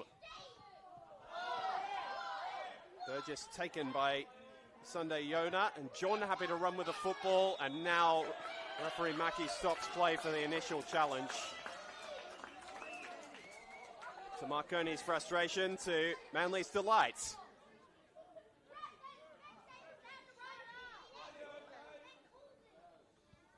a good piece of refereeing.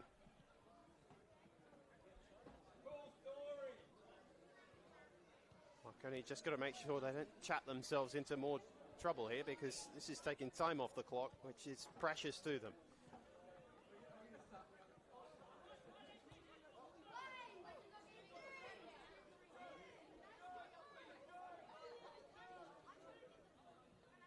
This could give it the killer blow. Apia, who are in the middle of their game with St George FC, could have the defining moment of their season up in half an hour up the M1.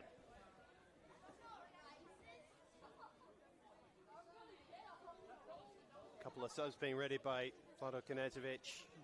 Fulda looks as though he's going to be next, or in fact Toby Bakewell, as Ono delivers. Burgess throwing himself in, Bayliss clearing the danger, and Maya first to the cleared football.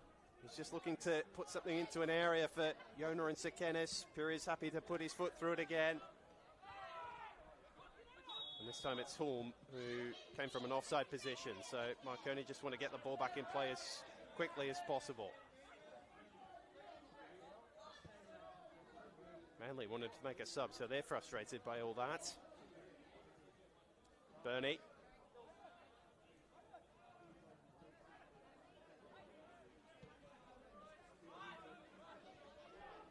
Lenaric.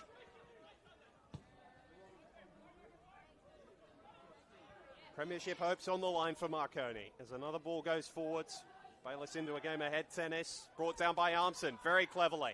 Jesic. Yona. Looking for his right foot. He's searching for Bayliss, who wants his left.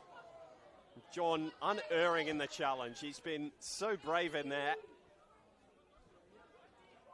Hillier only as far as Daniel. Struggling to control the ball. Managed to do that. Jesic. Wait for Maya. Flashes the ball across the face of goal. Was that a chance Marconi needed to take? A couple calling for Maya to square the ball, but on his left foot, he only had one thought in his mind. Burgess, who's copped some bumps and bruises tonight, to be replaced by Toby Bakewell. Great applause from the Manly fans. Another little road runner for Vlado Knežević to try and see out this game. He's had a fine season down in the 20s for the second straight year, Toby Bakewell. Made his debut in the first team against Marconi in their meeting earlier this season.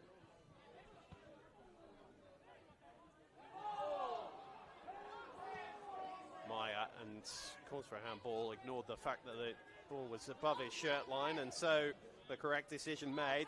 Yona darting to his left. Jesic's header! Pressure continuing to build from Marconi, but they need one of these to find the back of the net. Yona finally getting the beating of his fullback, and his delivery was right on the money. Just missing that final touch.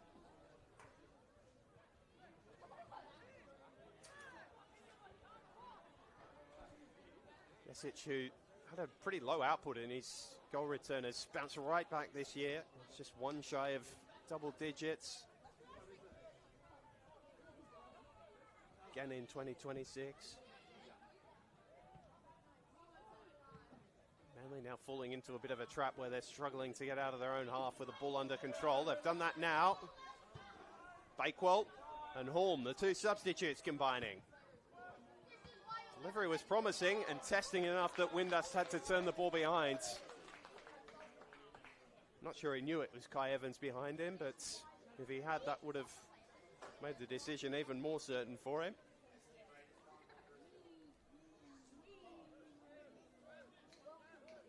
And for those Manly fans watching on, I want their team to hang on to this lead, because Sydney FC have opened their scoring against Sutherland down at Seymour Shore early in the second half. On the live ladder, sees them jump Manly, but leaves United sitting in sixth. It is so nip and tuck around those top six positions. Ono's delivery, half cleared, and Martinello's strike still there for O'Driscoll, and then he might have been brought down by Sekenis. He was! Penalty given. And this is going to be a talking point, because Marconi thought they spotted an arm from Max Martinello in there before the penalty was given.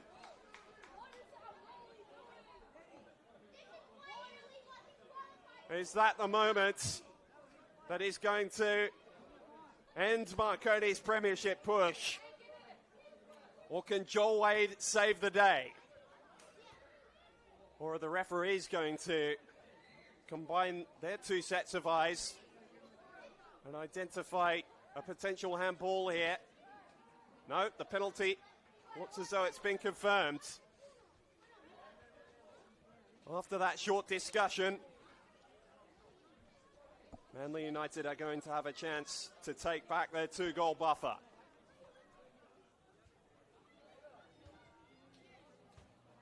and perhaps hand the premiership to Apia.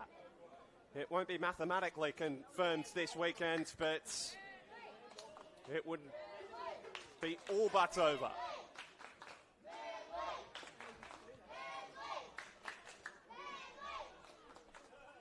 Manly might have just had a very big stroke of luck. And when the going's against you, Marconi are finding it can be very hard to swing things back in your favour. So de Robillard steadies himself. Joel Wade needs to be the hero for Marconi. Goalkeepers so often the last line of defence. He now seems their last hope.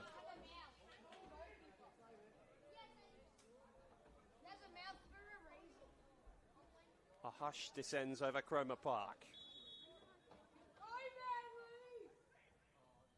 And de Robillard scores! That should be the decisive goal. Manly United into the top six, and Marconi perhaps thrust out of the premiership picture.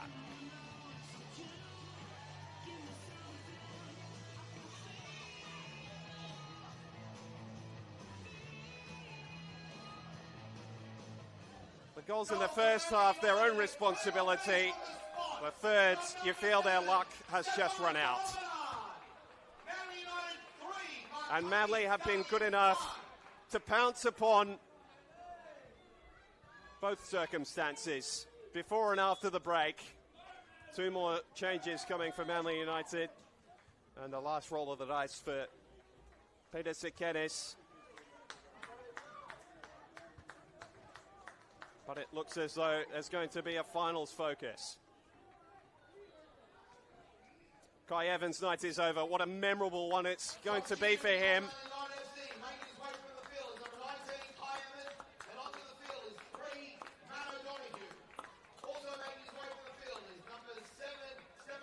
And de Robillard as well, who has played her hands, particularly in the second half.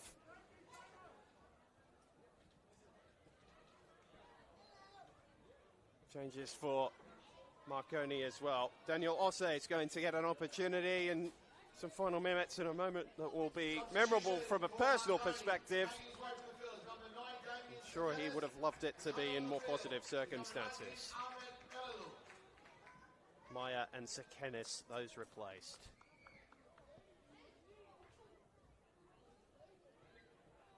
The other substitution for Marconi making his way from the field is number 7, Franco Maya Valiente, and coming on the field is number 19, is number 38, Daniel Osse. And so just 6 and a bit minutes to see out now for Manly.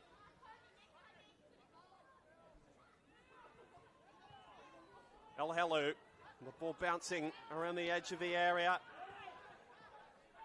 They're still not throwing in the towel just yet. Yona. Perhaps that sums up their attacking evening. Their attacking month, really. Yesic's goal tonight, a strike, a slice of fortune, along with good planning.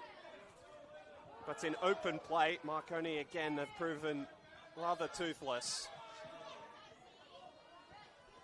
And the ball in behind is a beauty from Holm for John, who's trying to finish them right off. O'Donoghue was waiting at the back post. The ball didn't quite reach him.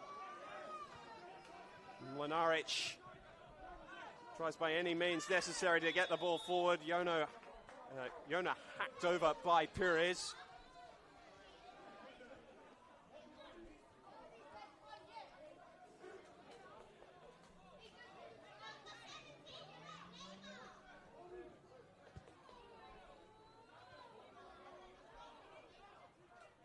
History in several senses here tonight.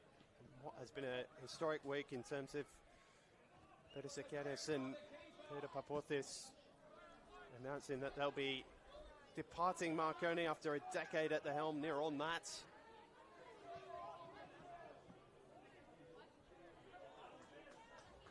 From where they were when those two came together to where they are now is the expectation, the output of their team totally different, but this is the first time since 2019 they're going to have dropped 4 league games in a row.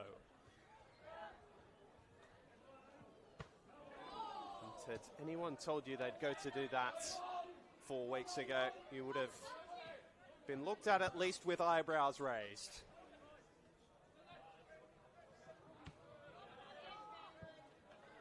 Harpy are now even heavier favourites for a second premiership in 4 years. Still yet to open the scoring against St George FC at Barton Park. That game just about to reach the 20-minute mark. Good news for Manly United fans watching on. Sutherland have found an equaliser against Sydney FC. So again, the league table changes. Manly sitting back in 5th place ahead of SD Raiders, who are leading and keeping tabs on Manly with their 1-0 lead over the Western Sydney Wanderers in the dying stages out there at Ernie Smith. Marconi trying to save their premiership push. Osei. Another misplaced pass, a flying header. A brave effort. One of an enthusiastic youngster. Martinello has been watchful for the majority of this game. A 15-minute stint where it all seemed to go wrong, but has regathered his concentration and wherewithal alongside O'Driscoll.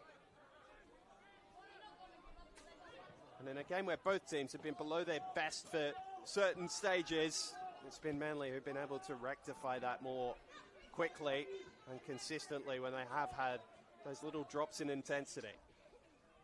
Marconi into the all too familiar position of chasing a game. The delivery from Bernie wasn't too bad. Appeal for handball that looked ambitious. Lenarich's delivery. And Osei. Oh, this would make a name for himself. And then the ricochet wouldn't sit for him. Little clip on the way out, which meant it was a Manly goal kick.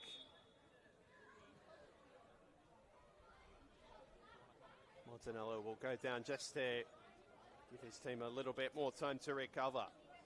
And so what to look ahead to. Marconi's run-in always smacked of some tests, and it doesn't get too much easier with Sutherland coming to visit next weekend. Sunday, 3 p.m. at Marconi. So a long turnaround and one where I think they'll pick through some of the bones of this performance. Manly United, their last home game of the season next weekend. The Spirit come to visit. The same kickoff time on Saturday at 5 p.m. They can really lock up a top 6 spot if they can continue winning. This is going to take them to 9 unbeaten now. Windust with one of his cruder challenges of the evening, along with the number of times he's blown the whistle. John's dangerous attacking position means he's booked.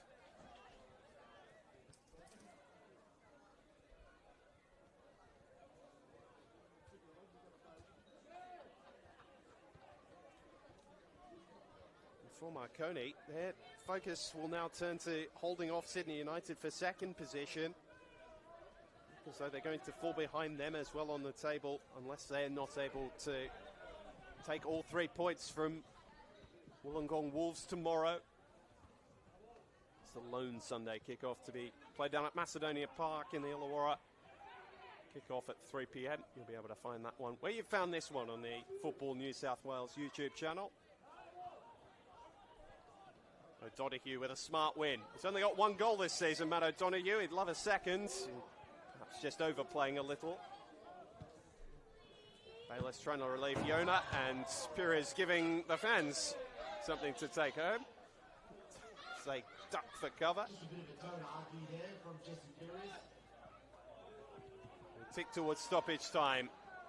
Horn bright and ambitious with his effort. How much time? Marconi would still love a point from this. I said a win was necessary, but a point would still at least add value in that chase for second spot.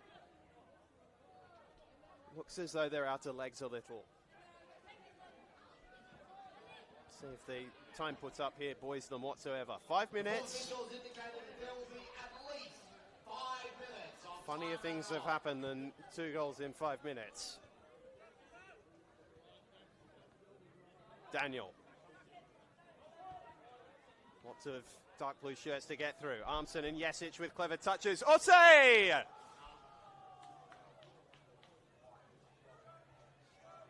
He had another shooting opportunity. Made better contact with this one than he did the last, but the result is the same. The ball behind for a Manly goal kick, and more time ticks away.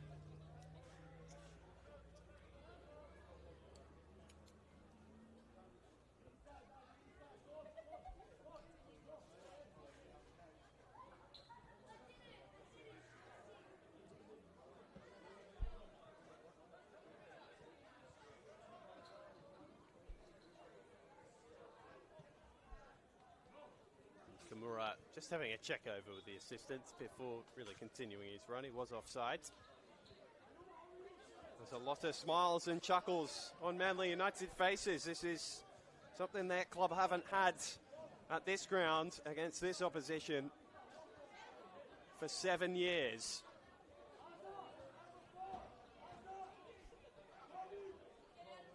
This is an opponent they have struggled with more than any other.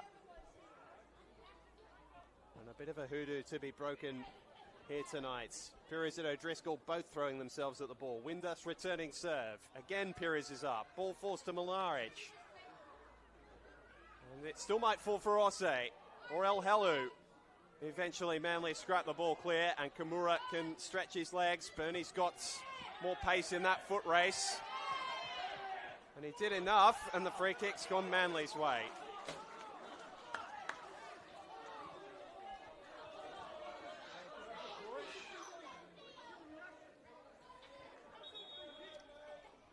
And I think understandably, the frustrations have blown completely over. From a Marconi perspective, when things aren't going your way, they are not going your way.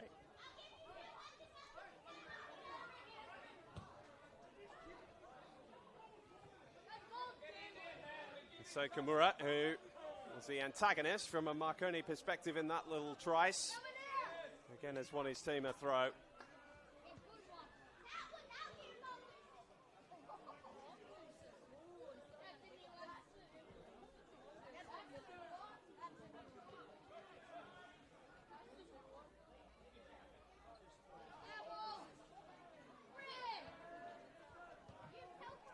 The decision in their favour this time is cold comfort.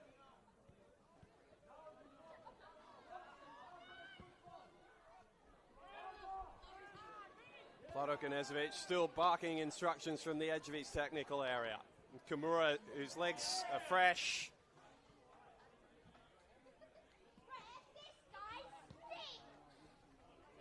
Has been helped by that.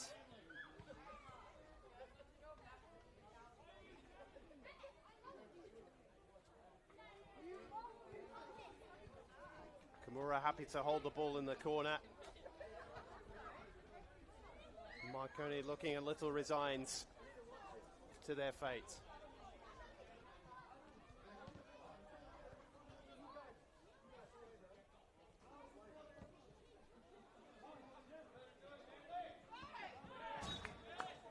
And this time the decision goes Marconi's way.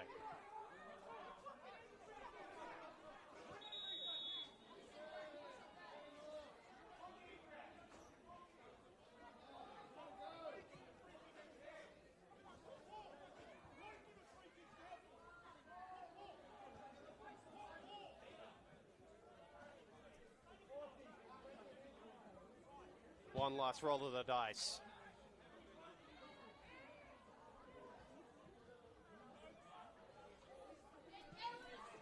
O'Donoghue clears the danger. Marconi's race is also almost run.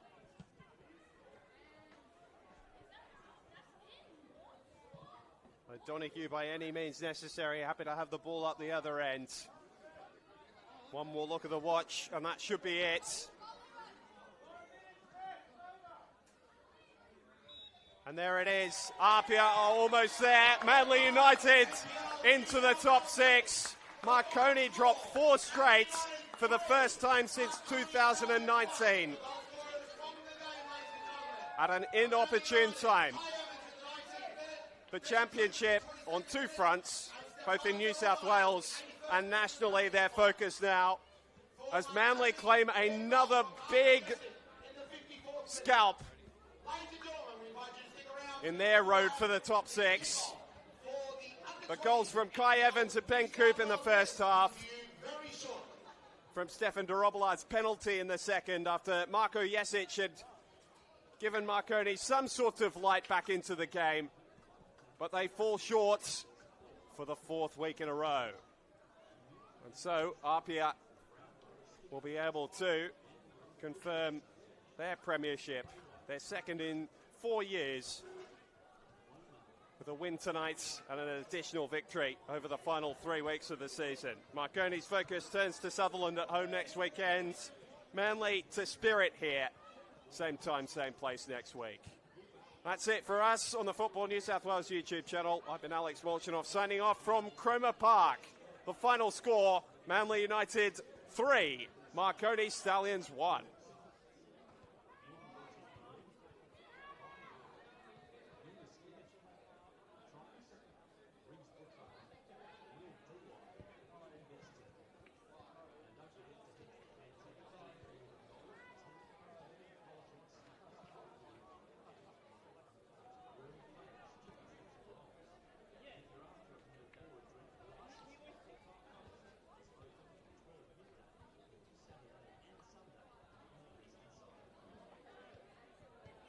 Ladies and gentlemen, just a quick update as well, some flash scores around the ground. First off, the game between SD Raiders and the Western Sydney Wanderers has just finished. SD Raiders 3, Western Sydney Wanderers 0. The game at Christie Park, 66 minutes gone, Northwest Sydney Spirit 2, Blacktown City 0. The game at Seymour Shore, Sutherland 1, Sydney FC 1. Ladies and gentlemen, we'll provide you updates of the rest of those games to come. For now, Manly are currently in the top 6.